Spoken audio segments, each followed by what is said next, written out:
They say every house has a room you don't remember, not because it was hidden, but because your mind refuses to keep it. What if that room was never empty and it remembers you? He hadn't been back in over 20 years.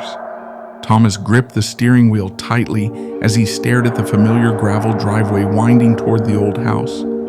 The tall oaks that once shaded his childhood now loomed like silent witnesses to something long forgotten. The home hadn't changed much. The paint still chipped, the porch sagged slightly on one side, and the attic window stared out like a watching eye. His mother had died last week. That's why he was here. The house was now his, the last thread connecting him to a past he never talked about. He stepped out of the car, the crunch of gravel under his boots snapping the silence. As he approached the door, he felt a strange stillness, like the air around the house hadn't moved in years. Inside, the house smelled of dust, paper, and something fainter, something sour and cold. Thomas moved slowly through the hallway, his fingers brushing against the faded wallpaper. He could still see the dents in the wall where his brother Jacob had thrown a toy car. His heart twisted. Jacob had gone missing when they were just kids, vanished without a trace. No one ever found out what happened, and nobody ever talked about it after. In the living room, the furniture was covered in white sheets like ghosts sitting still, waiting. The grandfather clock ticked slowly, but the sound felt unnatural, like it was mimicking life. Thomas dropped his bags and walked toward the kitchen. He poured himself a glass of water and stared out the window. That's when it happened. A sound faint but sharp, like wood creaking upstairs. He froze. The house had been empty for years. No one lived here since his mother went into care. He glanced at the ceiling. The sound came again, this time clearer footsteps. Upstairs. He shook his head, trying to dismiss it. Old houses creaked. It was nothing, but still the sound had a rhythm, like someone pacing. He grabbed a flashlight, the old one his mom always kept in the junk drawer, and climbed the stairs slowly, every step protesting under his weight. At the top, the hallway stretched out like a tunnel of dust and memory. Every door was closed except one at the far end, slightly ajar. Thomas's skin tingled. He didn't remember a room at the end of the hall, but there it was, the last room. He approached it slowly, heart thudding. The door creaked open further as he neared, revealing darkness inside. He pointed the flashlight in. A child's bed, a dresser, toys, wallpaper with faded rocket ships and clouds. Everything was covered in dust, but it was as if someone had tried to preserve it, untouched, waiting. And then he saw the photo on the dresser, a picture of Jacob. His breath caught in his throat. Jacob standing in this very room, smiling, wearing the same clothes he wore the day he disappeared. Thomas backed away, heart racing. He had no memory of this room, none. It was like his mind had erased it. He stumbled back down the hall and into his old bedroom, shutting the door behind him. He sat on the bed, chest heaving. What was that room? Why couldn't he remember it? He barely slept that night, haunted by the sound of soft footsteps above, even though he knew no one was there. The next morning, he returned to the room. It was locked. He hadn't locked it. He didn't even know there was a key. That night, Thomas dreamt of Jacob. He was standing at the edge of the woods behind the house, calling out to him, waving, smiling, and then his face twisted into fear, and he screamed, pointing behind Thomas. Thomas turned and saw the house on fire. He woke up drenched in sweat. The next few days blurred together. He went through the house, sorting what to keep, what to sell. But the door at the end of the hall stayed locked, and every night he heard soft crying behind it. By the fifth night, he couldn't take it anymore. He went to the basement and found the old box of keys. One of them was small, silver, and cold to the touch. It fit.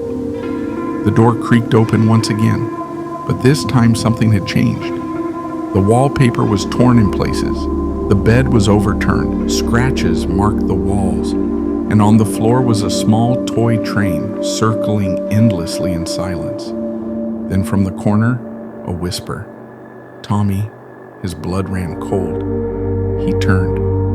No one was there. The air had shifted heavy, charged.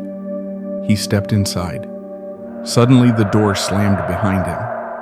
He ran to it, yanking the knob, but it wouldn't budge. The room went dark. Only the flashlight beam remained. The whispers returned. Tommy, why did you forget me? Then a scream. High, piercing, childlike. And everything went black. Thomas awoke lying flat on the dusty wooden floor. His head throbbed. The flashlight was flickering beside him, casting jerky shadows across the room. For a moment, he didn't remember where he was. Then it all came rushing back, the locked room, the whispers, the scream. He sat up quickly. The room was silent. The train had stopped moving. The air was heavier now, still. Yet pressing down on his chest like a weight, he looked toward the corner where the voice had come from. Something had changed again. On the far wall, new scratches had appeared deeper this time, etched violently into the wood. Letters. Why did you let me go? His hands trembled. He backed up until his legs hit the bed frame. A memory flickered in his mind. A hallway, a hand pulling his mother screaming, Jacob laughing, the door slamming shut. His heart dropped. No. He tried to push it away, but the images kept coming. And they weren't just dreams. They were real, pieces of the past buried so deep he had forgotten them completely. He and Jacob had played hide and seek, and Jacob had hidden in this room. The room no one was supposed to go into. That night, that storm, the lightning, the yelling, the locked door. He remembered now. He had locked Jacob in. He had run off when his mom called for dinner and had forgotten Jacob was still hiding upstairs. And when the house lost power, they never heard him cry for help. No one remembered the room, not even their mother, not until years later when it had vanished completely from their memories, or perhaps been hidden. The guilt hit him like a punch to the gut. He stumbled toward the dresser and collapsed against it. The photo of Jacob lay shattered on the ground. Thomas picked it up, tracing the image with shaking fingers. "I'm sorry," he whispered. A cold breeze swept through the room. The curtains fluttered, though the window was closed.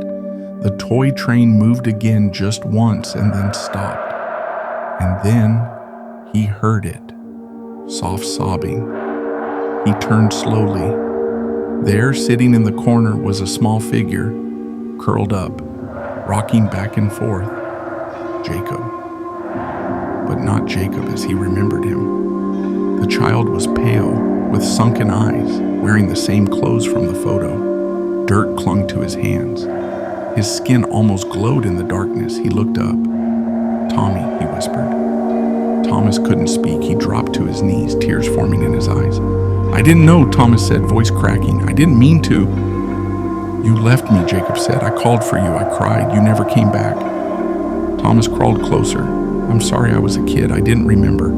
They told me you ran away. I waited," Jacob whispered. "So long, so cold." Thomas reached out, trembling. Jacob didn't flinch. Their fingers touched, and suddenly, images flooded Thomas' mind. The room, the fear, the loneliness. Jacob alone in the dark, pounding on the door, screaming, crying, waiting for someone to come. But no one ever did. The house had swallowed it all, the room, the memory, the pain buried deep like a wound festering beneath forgotten wallpaper. "I don't want to be alone anymore," Jacob said. "You're not," Thomas whispered. "I'm here now." And then the sobbing stopped. Jacob stood slowly, eyes wide. "Can I come with you?" Thomas hesitated. "I don't know how." Jacob tilted his head. "Take me out of the room."